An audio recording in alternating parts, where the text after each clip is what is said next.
मैं खुद बिहार की बेटी हूँ और हम लोग बहुत सुरक्षित हैं। अगर कहीं भी कुछ भी असहज किसी भी लड़की को वहाँ महसूस होता है या फिर अगर कोई ऐसा क्राइम होता है 24 आवर्स के अंदर अरेस्ट होते हैं, और मैं खुद लड़की हूँ और मैं इस बात की सुनिश्चित करने के लिए आप सभी लोगों के बीच में भी खड़ी हूँ कि मैं बिल्कुल महफूज हूँ। इवन मुझे बंगाल में आने में थोड़ा असहज महसूस हो रहा था। जब मैं अपने भारतीय जनता पार्टी के कार्यकर्ताओं के बीच में हूँ तो मैं अब सोना भी पहन के घूमती हूँ, मुझे कोई डर नहीं लगता, क्योंकि मुझे मालूम मेरे भाई लोग हैं मेरे साथ। हम खुद अभी एक गाड़ी से गुजर रहे थे, बगल में ममता दीदी की गाड़ी जा रही थी तो बहुत ही अच्छे से जा रही थी। कौन परेशान है, कहाँ कोई परेशान है। दीदी तो कुछ भी बोल सकते हैं, दीदी का काम है, ऑपोजिशन का काम है कि वो कुछ बोले।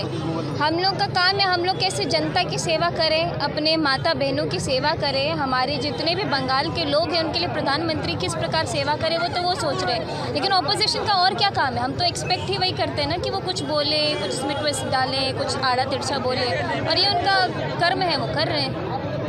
दीदी तो बोलती है बिहार और यूपी में नारी खुद सुरक्षित नहीं है, बंगाल में आके क्या बीजेपी दीदी के बोलने से थोड़ी ना होगा। हम खुद बिहार से आए हैं और मैं खुद बिहार की बेटी हूँ और हम लोग बहुत सुरक्षित हैं। अगर कहीं भी कुछ भी असहज किसी भी लड़की को वहाँ महसूस होता है या फिर अगर कोई ऐसा क्राइम होता है 24 आवर्स के अंदर अरेस्ट होते हैं, और मैं खुद लड़की हूँ और मैं इस बात की सुनिश्चित करने के लिए आप सभी लोगों के बीच में भी खड़ी हूँ कि मैं बिल्कुल महफूज हूँ। इवन मुझे बंगाल में आने में थोड़ा असहज महसूस हो रहा था कि चुनाव के दौरान जब हम देख रहे थे कि अपोजिशन पार्टी के जो कार्यकर्ता हैं वो लोग पथरावबाजी कर रहे हैं, वसूलीबाजी कर रहे हैं, दलालबाजी कर रहे हैं, तो शायद मैं सुरक्षित महसूस नहीं करूँगी। लेकिन जब मैं अपने भारतीय जनता पार्टी के कार्यकर्ताओं के बीच में हूँ तो मैं अब सोना भी पहन के घूमती हूँ, मुझे कोई डर नहीं लगता, क्योंकि मुझे मालूम मेरे भाई लोग हैं मेरे साथ। ये 2026 में परिवर्तन होगा। 2026 में आप लोगों के प्यार और उनके साथ जो बीजेपी के साथ जो उनका जो स्नेह है उसको देख करके आपको पता चलेगा कि 2026 में परिवर्तन होगा और इस बार बंगाल जागेगा।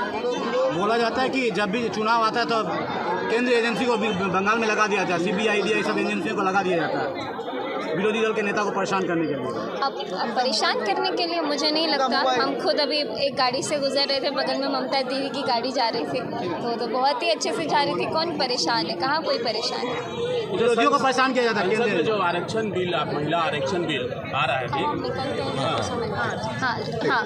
महिला आरक्षण बिल जो आ रहा है, दीदी का कहना है कि अपनी राजनीतिक सत्ता को चमकाने के लिए अगर ऐसा था 2023 में इसको इम्प्लीमेंट नहीं किया था। आज भी देखिए उसमें 2 क्लॉज थे ना, उसमें 2 बात थी ना कि डिलिमिटेशन होगा, सेंसस होगा, उसके बाद ही ना लागू होगा। ऐसे हवा में थोड़ी ना लागू हो जाएगा।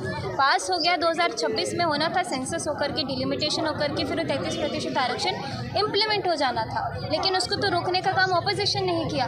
अगर वो चाहते तो महिलाओं को जो उनका हक है, हक नहीं, महिला सशक्त है ही, बस ये जो नीति बनाई गई है ताकि जो हमारी महिला कार्यकर्ताओं को देखिए कितना खून पसीना जलाती है, ऐसे ऐसे लोगों को एक्स्ट्रा सीट्स मिले, एक्स्ट्रा मौका मिले, इसलिए 33% आरक्षण महिलाओं के लिए लागू किया गया ताकि नेतृत्व महिला करे और फिर सारे समाज के हर एक वर्ग का ध्यान रखे। लेकिन उन्होंने तो होने नहीं दिया। फिर वो किस मुंह से ये बात कह रही है कि भारतीय जनता पार्टी उनका काम है करने का और वो करेगी।